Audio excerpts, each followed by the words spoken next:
Dust rises across the dry horizon as 3 pickup trucks screech to a stop outside a weathered farmhouse. Hold on, is this just another raid, or something far more intense? 6 men jump out, faces hard, rifles drawn. Their leader marches toward the porch where an old man sits in silence. "You're just a broken down relic," the thug sneers. "Hand over your guns and cash." The old man doesn't move, doesn't blink. He simply looks up, calm, cold, calculating.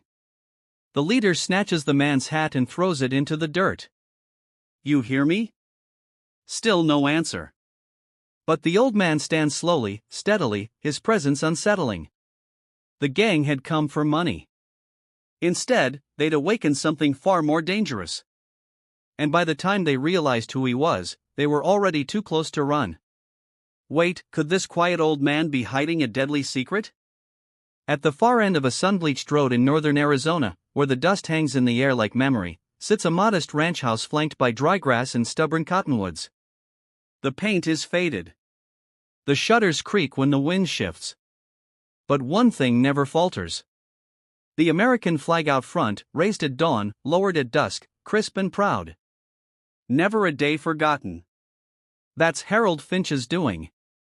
He lives alone out there, 69, silver-haired, built like a man who's carried too many burdens too far without ever setting them down. Locals don't know much about him, and Harold prefers it that way. Doesn't talk much, doesn't visit town unless absolutely necessary, but when he does, it's never for himself. Everyone in Iron Creek remembers last winter when the Widow Martin's fence collapsed under heavy winds. Before sunrise the next morning, Harold was out there with a shovel, hammer, and a thermos of black coffee. He didn't ask, he didn't bill her, just nodded once and got to work. Or the time he buried Thomas Riley, an old Marine who died with no next of kin. The funeral home called the sheriff. Sheriff called Harold. No questions asked. Harold showed up in a pressed shirt and clean boots. Dug the grave himself. Stood alone through the entire service. Saluted once and walked away. And there was the flood 3 years back. Heavy rain turned a dry gulch into a raging torrent. 2 boys were trapped on the far side. Everyone panicked, but Harold drove his truck into the water without a word. Waded chest deep through the current. 1 kid over each shoulder. By the time help arrived, Harold was already wrapping them in towels from his back seat. People say he's strange, too quiet, too private. Some say he's haunted. Maybe he is. But even the skeptics lower their voices when his name comes up. Because when things go wrong in Iron Creek, it's not the sirens they hope for. It's Harold Finch. There's something about Harold Finch's ranch that makes people speak in hushed tones. Not out of fear, exactly, more like reverence. The place itself isn't much to look at. A weathered barn, a slanted porch, a stretch of land where the cattle graze slow and silent. But folks in Iron Creek say the wind sounds different out there. Like it carries secrets, like it remembers. Everyone's got a theory about Harold. Charlie Newton at the feed store swears Harold once trained combat dogs for the Marines. You ever see the way his mutt moves? He'll say, "That's not a house dog. That's precision." Old Mrs. Vladimir, who runs a church thrift shop, insists he's just a bookworm. Reads those dusty old war novels cover to cover. Probably thinks he's some kind of soldier. Teenagers make up ghost stories how Harold once snapped a man's arm clean because he raised a hand to his wife. Sheriff Wilson never confirmed it, but he also never denied it. Whatever the rumor, the town agrees on one thing. Harold doesn't talk much, never raises his voice, doesn't argue, but when things go sideways, when someone crosses a line, they say he reacts with eerie calm, efficient, immediate, no wasted movement, no warning. The kind of man who doesn't bluff. What no one knows, not the sheriff, not the pastor, not even Sarah Thompson next door who's known him 15 years, is that Harold Finch isn't just another reclusive veteran. He was Phantom 6, commander of a Navy SEAL team so covert their missions were buried under 6 layers of classified ink. For 23 years, he led Black Ops operations across the globe, Somalia, Fallujah, Kandahar. He extracted hostages under heavy fire, neutralized high-value targets, and once vanished behind enemy lines for 2 weeks only to return, dragging a wounded pilot across the border. Then after one final mission in southern Afghanistan, one so bloody, so unforgiving it left scars no one could see, he disappeared from the military map. Retired early, changed his name. Bought a ranch where no one would ask questions. And he's kept it that way ever since. But silence can only stretch so far. And sometimes the ghosts we bury come back looking for us. Or worse, they come looking for someone to finish what we started. South of the Arizona border, the rules are different. Loyalty is bought, silence is enforced, and lives are traded like currency. The man at the top is known as El Tiburon, the shark. Ruthless, calculating, and patient in a way that frightened even his own men. He didn't shout, he didn't threaten, he simply nodded, and things happened, usually involving blood. For the past year, his cartel had begun reaching northward. Not with flashy attacks or shootouts. Those attracted too much heat. Instead, they picked off soft targets, isolated ranches, remote farmsteads, people with land, supplies, or rumors of hidden cash, people who couldn't call for help fast enough. Arizona's high desert became a silent battlefield. One of El Tiburon's youngest scouts, Nico, wasn't ruthless, just ambitious. He wanted to move up, wanted to prove he could spot opportunities others missed. So, when he spotted an old Dodge pickup pulled over on a back road near Highway 191, he watched from a safe distance. An elderly white man, tall and quiet, was kneeling beside a sputtering sedan. The family beside it looked like migrants, worn, closed, scared eyes. The man inspected the engine, said a few words, then patched a hose with electrical tape pulled from his truck. To Nico, it looked suspicious. Why would a gringo help undocumented migrants out in the middle of nowhere? Unless he was moving something himself, guns, cash, contraband. He snapped a photo of the license plate with his burner phone and sent it up the chain. When the message reached El Tiburon's table, the shark didn't hesitate. The location matched previous rumors. A rancher up north, rumored to be ex-military, off-grid, probably paranoid. Perfect for storing weapons or laundering money. A target worth investigating. El Fantasma Americano. One of the lieutenants joked. The ghost. El Tiburon didn't laugh. Send Mateo, he said flatly. Mateo was a retrieval specialist. Not subtle, not gentle, but efficient. He'd raided 5 properties that year, left no witnesses at 3 of them. The next morning, 3 trucks were loaded with 6 armed men. Their orders were simple. Find out what the old man is hiding. Secure anything of value, and if he resists, leave nothing standing. What none of them knew was that they weren't heading toward a victim. They were driving straight into a legend's front yard. The ground trembled slightly before the sound caught up. 3 rust-eaten trucks came barreling down the dirt road, engines snarling, dust clouds rising like smoke behind them. Harold Finch didn't move. He stood on his porch, a steaming mug of black coffee in his hand, eyes narrowed against the sun. He'd heard the tires before he saw them. 3 vehicles, staggered formation, coming fast. Not locals, not lost. Trouble. The truck skidded to a stop in a loose semicircle, spraying gravel across his driveway. 6 men jumped out, young, armed, faces twisted into sneers, carved by arrogance. The one in front wore dark sunglasses and a bulletproof vest, too clean to be old. He moved like he was used to giving orders and worse, used to being obeyed. Mateo. So this is the famous old rancher, he said with a smirk. Thought you'd be taller. Harold said nothing. He didn't need to. Mateo stepped onto the porch and spotted something glinting in a rusted dish on the table, Harold's Navy SEAL challenge coin. Worn edges, a symbol of everything earned through blood, fire, and silence. With 2 fingers, Mateo picked it up, rolled it in his palm like a toy, then flung it into the dirt at Harold's feet. Doesn't mean much out here, does it? Harold met his eyes, still calm, still quiet. Not a flicker of rage, not even a frown. But Mateo's smirk faltered just for a breath. Search the house, he barked. The others moved fast, doors flung open, cabinets ripped from walls. A mattress sliced open like an animal. One of them kicked over Harold's bookshelf, photographs, folded letters, and a Bible hit the floor. He's hiding something, one muttered. Check the barn. Check the well. Tear it apart, Mateo snapped. He's got cash, weapons, something. Harold stood still as they destroyed his quiet life. But behind his eyes, something stirred. He took in everything: weapon positions, footsteps, field of fire. How the youngest one kept his finger nervously near the trigger. He didn't interrupt. Not yet. Because Harold Finch wasn't just watching. He was waiting. And they didn't even realize they were already inside the kill box.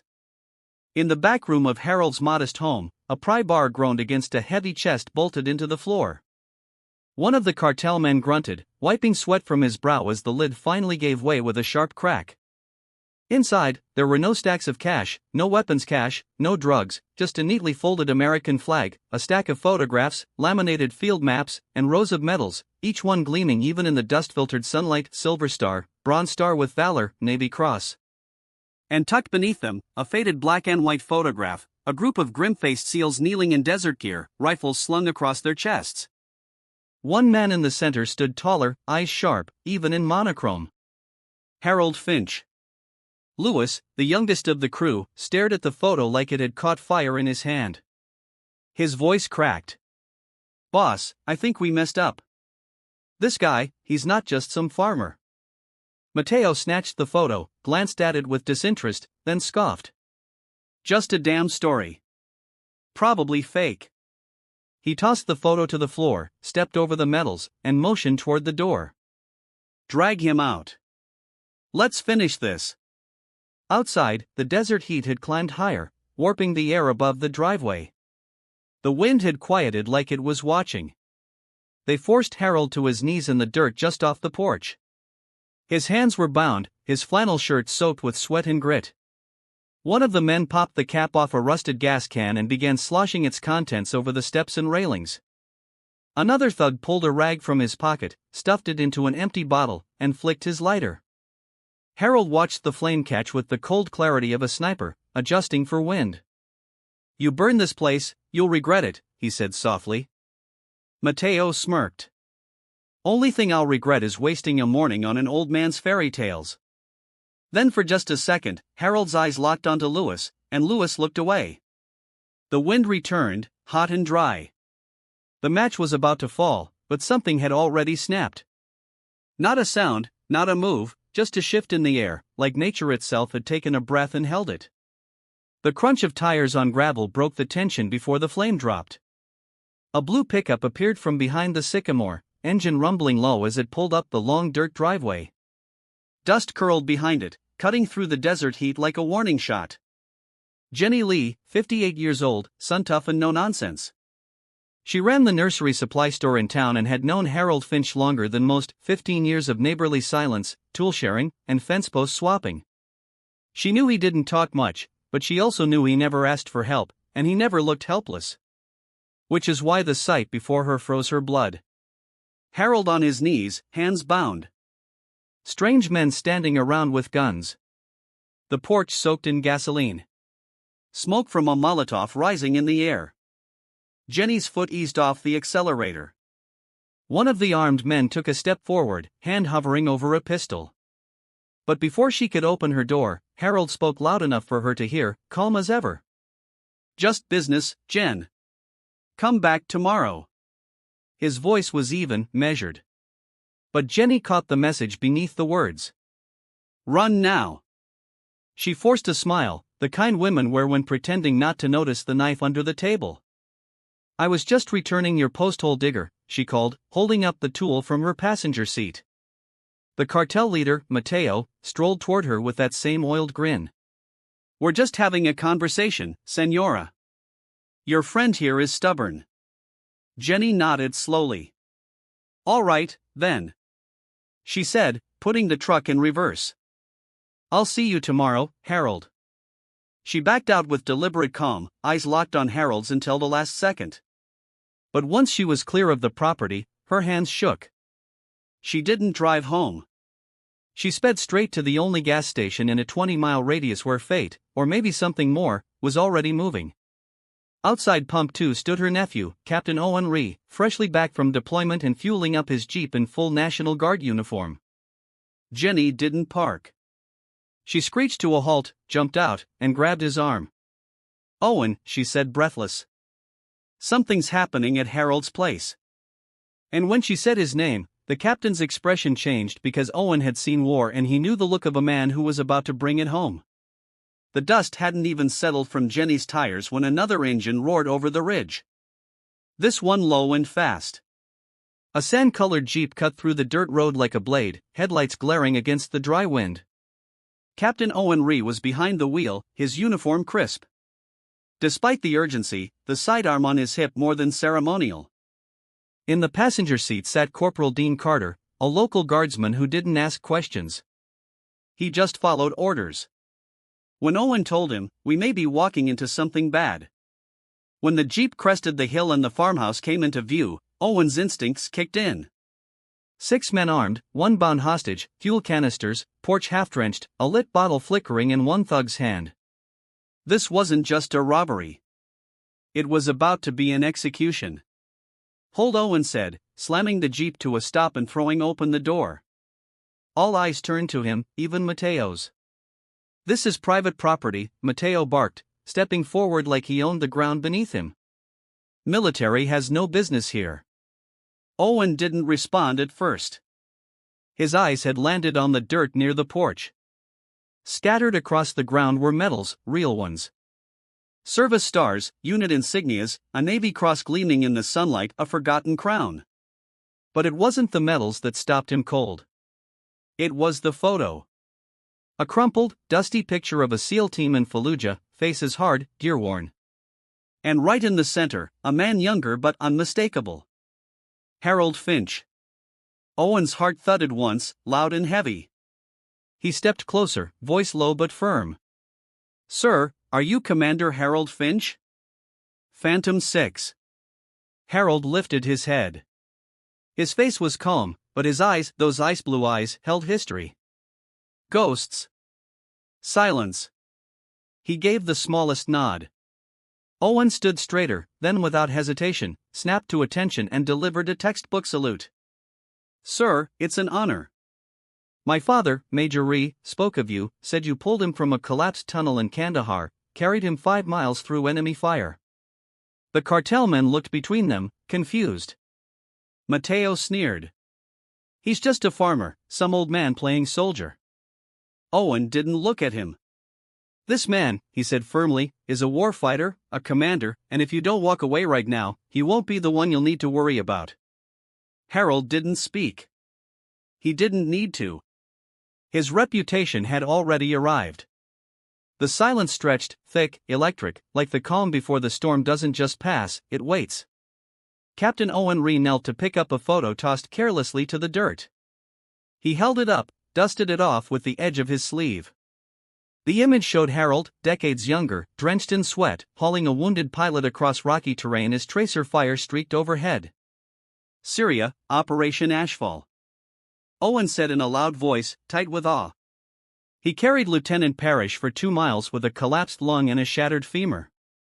They gave him the Silver Star, but never made the story public. Another photo fluttered beside the barn, caught on the wind. One of the younger cartel members, Luis, picked it up. His eyes widened. It showed Harold breaching a compound door, rifle up, flanked by 2 masked SEALs. The patch on the hostage's uniform said Bogota, Colombia. Luis stepped back. No. I've seen this guy before. He's the one they called Viento Fantasma, Ghost Wind. My uncle used to tell stories, said the Americans had a ghost that slipped through walls, left bodies but no footprints. Mateo snorted, trying to laugh. Just stories to scare kids. But Luis shook his head. No, they never knew his name. They only saw the results. He took down the Ortega Bridge cell in 3 nights alone. They never found the weapons cache because it burned after he cleared the hostages. Another thug, Raul, turned pale. Wait, that's him. Someone's hand trembled. A gun lowered, then another. Harold still hadn't moved. Captain Reese stood beside him, arms crossed. "You should know something," he said to Mateo. "This man didn't get famous because he talked. He got famous because no one lived long enough to tell the story." Mateo's jaw clenched, but his posture faltered. The wind shifted. A hawk circled overhead. The silence returned, but this time it carried weight. The kind of silence that comes before consequences. Then it happened. One of the cartel men, Javier, stepped backward and let his rifle fall to the dirt with a hollow thud. "I'm not dying for this," he muttered. Another followed, and another. Harold finally exhaled. It wasn't a standoff anymore. It was a reckoning. Harold stood slowly. No theatrics, no threat in his voice, just stillness, measured and sharp like a drawn blade. The way his boots settled into the dust, the slight bend of his knees, the subtle alignment of his shoulders. It wasn't just a man rising from the ground. It was a predator taking his stance. Mateo took half a step back before catching himself. His hand twitched near his pistol, but he didn't draw. The others had already lowered their weapons. Two were retreating toward the trucks. One looked like he might vomit. Harold's voice, when it came, was low, unshakable. "You came here thinking I was prey, that I was soft, alone, easy." His pale blue eyes swept across the group. Each man frozen under the weight of something they didn't understand until now. "You've got one chance," Harold continued. "Walk away. Forget this place. Don't come back." Silence. Then Harold took a single step forward. Just one. But that was all it took. In that one movement, how he planted his foot, how his hands stayed loose but ready, everything changed. It was like watching a storm gather behind a calm sky. The kind of threat that doesn't shout. It waits. Luis took off first, sprinting for the far truck. Javier followed, grabbing his rifle off the ground with shaking hands. Only Mateo stood his ground, though his bravado was cracked, leaking through the seams of his forced grin. "You think you can scare me, viejo?" he barked. "You're just a..." But even his voice broke when Harold's gaze locked on his trembling hand. "You've been holding your breath every 7 seconds, Harold said softly. "Sign of cocaine use." Right hand twitching. "You're already in withdrawal. You're not thinking clearly." Mateo's lips parted, but no words came out. "You won't win this fight," Harold finished. Another beat of silence. Then clink. Mateo's gun hit the dirt. "We're leaving," he muttered, backing away. "There's nothing worth taking here anyway." One by one, the cartel men loaded into their trucks, engines fired, tires spun in desperation. Dust swallowed their retreat. Harold stood in the driveway, arms at his sides, eyes steady as the dust rolled past him like a curtain falling at the end of a play. The message was clear. You don't walk into a lion's den and expect mercy. The next morning, long before the sun hit its stride, a line of dusty trucks began winding down the road toward Harold Finch's ranch. It started with Sarah Thompson, the schoolteacher, holding a basket of fresh cornbread. Then came the Watson boy twins he once pulled from floodwaters, bringing nails and plywood. Jenny Lee arrived last, her truck bed piled with tools and fencing supplies. Within the hour, Harold's front porch was full. They didn't knock.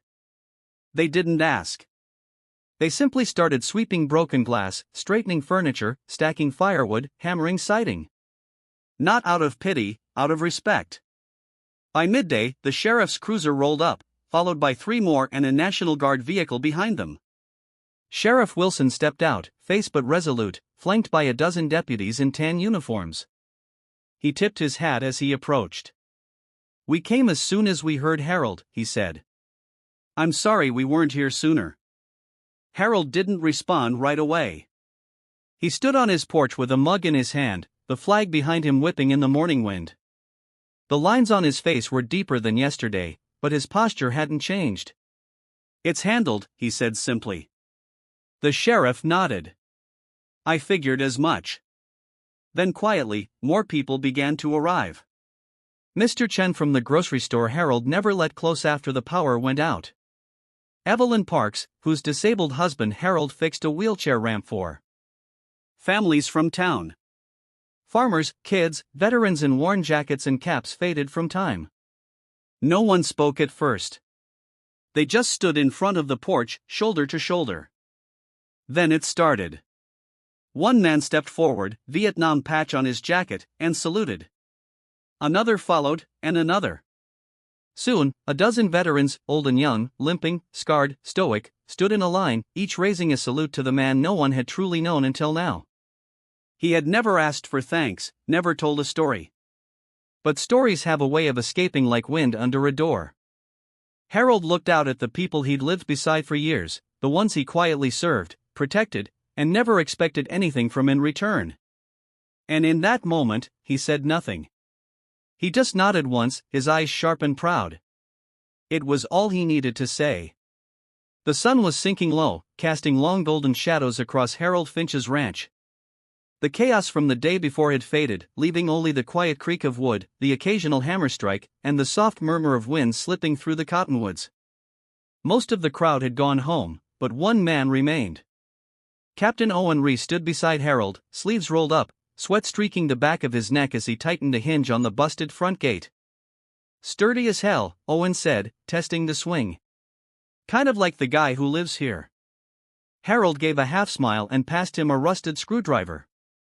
They worked in silence for a while, two men who had both seen the weight of the world, one younger and still carrying it, the other older, hardened by it. "You know," Owen finally said, wiping his hands on his fatigues, "I used to think the only way to honor what we did was to talk about it. Let people know." Harold didn't look up. He was gently brushing dust off the old mailbox, now straightened and bolted back into the post. "But after seeing you," Owen continued, "I think I get it now." Harold paused, then turned. "Sometimes," Owen said, "silence is the loudest testimony." The older man nodded, his face calm but unreadable. "I didn't disappear because I was ashamed," Harold said after a moment. "I disappeared because I'd already given enough. I fought so others could forget. That's the point. We carry the weight so they don't have to." Owen sat down on the porch steps, the board still splintered but sturdy. "My dad used to tell me stories about you. He said you saved his life and never once spoke about it after." Harold lowered himself onto the opposite step, the sun catching the scar that ran along his jawline. "I remember him," Harold said. "Good man. Never forgot to laugh even when things were burning."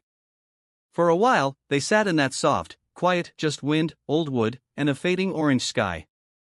"I'll keep your secret," Owen said finally. "But I won't forget it." Harold nodded again, slower this time. "Good," he said. "Just don't make a statue. I hate pigeons." And for the first time in a long time, he smiled. In the quiet of that Arizona dusk, one truth stood taller than the flag on Harold Finch's porch. You don't need noise to leave a legacy. You just need courage. Harold never sought medals, attention, or applause. He fought so others wouldn't have to. He suffered in silence so the next generation could sleep peacefully. In a world where loud voices dominate, where people rush to post every thought and achievement online, Harold's life reminds us that dignity lives in quiet service and strength doesn't always roar. And maybe that's the question we should all ask ourselves today. Are we living in a way that helps others forget the fear and remember the good? Are we the type of neighbors who show up when no one else does? Let this story spark something in you. Whether you served or not, each of us has the chance to carry a piece of that quiet bravery. Maybe it's in helping a neighbor fix a fence. Maybe it's in listening without judgment. Or maybe it's just raising a flag every morning to remind the world we still stand for something. Tell us in the comments, what does honor mean to you today? Do you know someone like Harold Finch, someone who never asked to be remembered, but deserves to be? We read every story you share. You might even inspire the next video from Valor Stories.